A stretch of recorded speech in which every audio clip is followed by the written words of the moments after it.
Sir, आज़ादी के बाद देश का एक बहुत बड़ा तबका है जो भगत सिंह को आज भी पागल की संज्ञा देता है कि अगर गांधी जी चाहते तो भगत सिंह की फांसी टल सकती थी।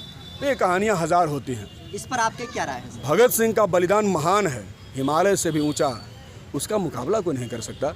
और भगत सिंह ने बलिदान का रास्ता खुद ही चुना हुआ था।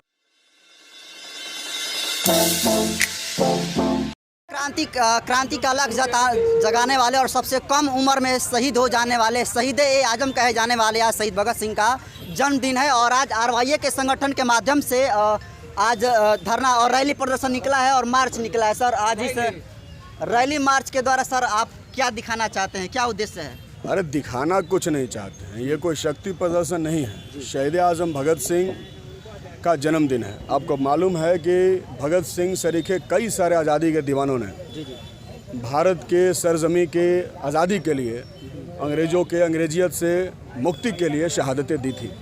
हम उन तमाम शहीदों की शहादतों को याद करते हैं और आज़ादी की लड़ाई में जितने लोग रहे उसमें हम भारत का युवा अपने नायक के रूप में भगत सिंह को मानता है। भगत सिंह ने कहा था कि इस देश के नौजवानों को आने वाले समय में भी लड़ाई लड़नी होगी, क्योंकि जो आज़ादी आने वाले दिनों में मिलने जा रही है उससे बहुत सारी अपेक्षाएं नहीं की जा सकती हैं। उन्होंने कहा कि अगर आज़ादी का मतलब सिर्फ सत्ता परिवर्तन है तो देश के अंदर सामाजिक व्यवस्था में परिवर्तन की लड़ाई लड़नी होगी। तो देश में राजनीतिक सत्ता परिवर्तन तो हो गया, लेकिन उसके बाद भी सामाजिक परिवर्तन की लड़ाई लंबे समय तक लड़ी जाती रही और आज भी वो लड़ी जा रही है। आप देख रहे हैं कि आज जो सत्ता में लोग बैठे हुए हैं वो किस तरीके से आज़ादी के बाद हासिल किए हुए तमाम संस्थानों को बेच रहे हैं। वो अपने पूंजीपति दोस्तों के हाथ है, तमाम संस्थानों को बेचने पर तुले हुए हैं। उनके दोस्त जो हैं लगातार अमीर बनते जा रहे हैं, इसलिए नौजवानों की नौकरियां खत्म हो रही है, उनको ठेका पट्टा पर नौकरी दिया जा रहा है। भगत सिंह ने कहा था कि जब हम आज़ाद होंगे तो अपनी ज़मीन होगी और अपना आसमां होगा, जहां नौजवानों को बेहतरीन ज़िंदगी मिलेगी, उनको नौकरी मिलेगी, किसानों के खेतों में पानी मिलेगा, सबको काम मिलेगा।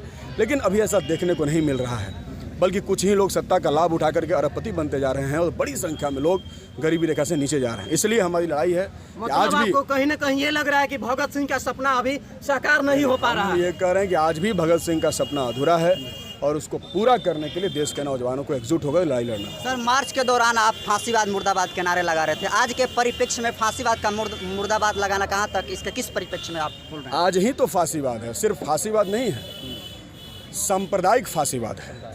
फांसीवाद का मतलब क्या होता है? जब सत्ता जो है तमाम संस्थानों पर कब्जा कर ले, मीडिया जो है सत्ता की बोली बोलने लगे, जनता की बात कहना छोड़ दे, न्यायपालिका जो है सत्ता के हनक में आकर के फैसले देने लगे। जैसे आपने देखा पिछले दिनों बिल्किस बानो के फैसले में कैसे हुआ। जैसे आप देख रहे हैं कि उधर उत्तराखंड में अंकिता भंडारी का जो हत्या भाजपा के नेता के रिसोर्ट में हुआ, सरकार उसके रिसोर्ट को ढहा करके मामले को रफा दफा कर देना चाहती है।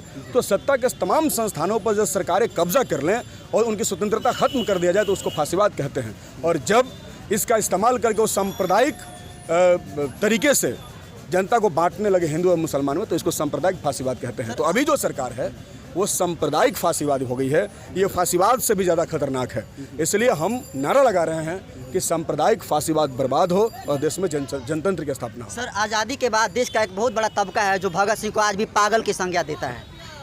पागल तो जो कहते हैं उनको कहें, वो पागल नहीं थे।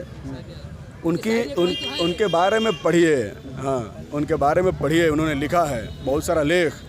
23 साल की उम्र में कोई उम्मीद नहीं कर सकता है कि कोई इतना बौद्धिक भी हो सकता है। वो अपने समय से बहुत आगे थे, वो बौद्धिक थे, वो विद्वान थे, सिर्फ उम्र उनकी 23 साल थी। पागल का परिभाषा बहुत सारा होता है। वो पागल थे, लेकिन वो पागल अपने देश की आज़ादी के लिए थे, उसके लिए वो दीवाने थे। वो कोई कोइलवर के मेंटल हॉस्पिटल में भर्ती होने वाले पागल नहीं थे। इसलिए जो इस तरीके की बात कर रहे हैं वो देश को अपमान कर रहे हैं, देश की आत्मा के साथ वो मजाक कर रहे हैं। ऐसा नहीं है, ये भगत सिंह का अपमान है, हम लोग इसे बर्दाश्त नहीं करेंगे। सर, एक और आखिरी मेरा सवाल रहेगा कि चूँकि आप गठबंधन में भी हैं और कहा जाता है कि अगर गांधी जी चाहते तो भगत सिंह की फांसी टल सकती थी। ये कहानियाँ हजार होती हैं। इस पर आपके क्या राय है सर? नहीं, हमने कहा कि कहानियाँ हजार हैं। गांधी जी क्यों नहीं चाहेंगे कि भगत सिंह को फांसी नहीं हो, लेकिन भगत सिंह ने ही उस रास्ते को नहीं अपनाया जो गांधी जी चाहते थे। भगत सिंह ने कहा कि हमारी मुक्ति आत्महत्या नहीं है, बल्कि देश के हजारों करोड़ जनता को संदेश है। और हमारी मुक्ति देश की जनता को संदेश देगा कि भगत सिंह ने आज़ादी के लिए, मुल्क की आज़ादी के लिए शहादत दी है। और आपने देखा कि भगत सिंह, सुखदेव, राजगुरु की शहादत के बाद जो जनसैलाब उबड़ा और उसके अंदर जो क्रांति की आग थी, जो जज्बा था, जो भगत सिंह देखना चाहते थे, उन्होंने कहा कि इसको हम अपने शहादत के बाद ही देख सकते हैं। इसलिए भगत सिंह ने स्वयं शहादत का रास्ता चुना। उन्होंने तो उम्मीद ही उन्होंने नहीं किया कि कोई हमें बचाएगा। वो कोई सावरकर नहीं थे जो फांसी के लिए चिट्ठी लिख रहे थे। उन्होंने ऐसा नहीं किया। इसमें गांधी की कोई गलती नहीं है सर। अरे नहीं, ये आप किसी को भी कस्टमाइज मत कीजिए, है ना, और किसी को विक्टिमाइज मत कीजिए, ऐसा नहीं है। भगत सिंह ने नहीं, पन्ने तो कहते हैं कि गांधी में जो समझौता हुआ था, अगर थोड़ा सा फोर्स किए होते। कौन कहता है इतिहासकार, कौन इतिहासकार कहता है? भगत सिंह ने ये बात कहिएगा तो भगत सिंह के महान बलिदान पर सवाल खड़ा हो जाएगा। भगत सिंह का बलिदान महान है, हिमालय से भी ऊंचा, उसका मुकाबला कोई नहीं कर सकता। और भगत सिंह ने बलिदान का रास्ता खुद ही चुना हुआ था, उसमें किसी की बात ही नहीं है। उन्होंने खुद रास्ता चुना और उस रास्ते पर चले, शहीद हुए, और आज हम उनको मानते हैं एक आदर्श के रूप में।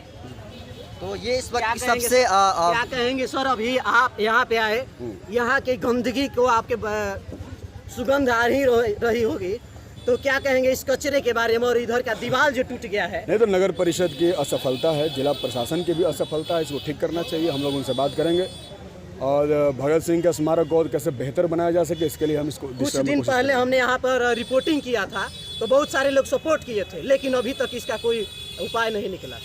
उपाय निकलेगा धीरे धीरे। हम जब संघर्ष करेंगे, जनता संघर्ष करेगी, तो उसका उपाय निकलेगा। और हम लोग इस पर बातचीत करेंगे कि दीवार जो टूटा है इसको जल्दी से जल्दी जुड़वाया जाए, कचरा उचरा नहीं फेंका जाए। ये तो अपमान है ना, ये तो हमारे शहीदों का अपमान है कि आप अगल बगल का माहौल जो है ख़राब करके रखते हैं, इसलिए ऐसा कुछ नहीं। जिस दिन हमने रिपोर्टिंग किया था, तो दोस्तों आप देख रहे हैं कि किस तरीके से माले के जो विधायक हैं अजीत कुशवाहा साफ तौर पर कह रहे हैं कि जो फांसी का रास्ता है वो शहीद भगत सिंह ने स्वयं चुनी थी, इसमें गांधी का कोई दोष नहीं है। इस बात पर आप कहाँ तक सहमत हैं, कमेंट करना ना भूलिए। मैं नरेंद्र बसंतु, हमारे कैमरे पर साथी हैं संजीत सहगल जी। आप जनतंत्र खबर देख रहे थे, बहुत बहुत धन्यवाद।